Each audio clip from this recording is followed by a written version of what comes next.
আরে আজকে তো জঙ্গলে অনেক সময় খাবার খুঁজতেছে, খাবার পাইতেছি না কেন? আরে জঙ্গলে তো কোনো আমের গাছ টাছও নেই যে আম টাম পেড়ে খাবো। আরে ওরে বাবারে কি পড়ে গেলাম তোরে। আরে এগুলো কি? এগুলো তো মনে হচ্ছে এগুলো ডিম। ওরে এগুলো কিসের ডিম? মাকে আগে ডাকতে হবে। মা মা।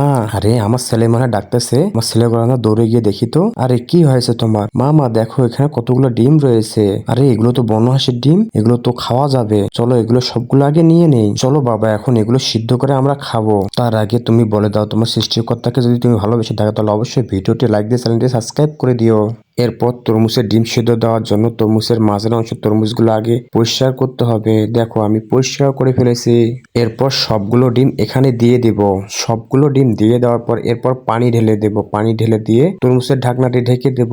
এরপর চুলোর উপরে এইভাবে সিদ্ধ করে নেব ডিমগুলোকে। দেখি তো ডিমগুলো মনে হয় সিদ্ধ হয়ে গেছে। হ্যাঁ আমাদের ডিমগুলো সিদ্ধ হয়ে গিয়েছে। এরপর আমরা খোসা শিলে নেব।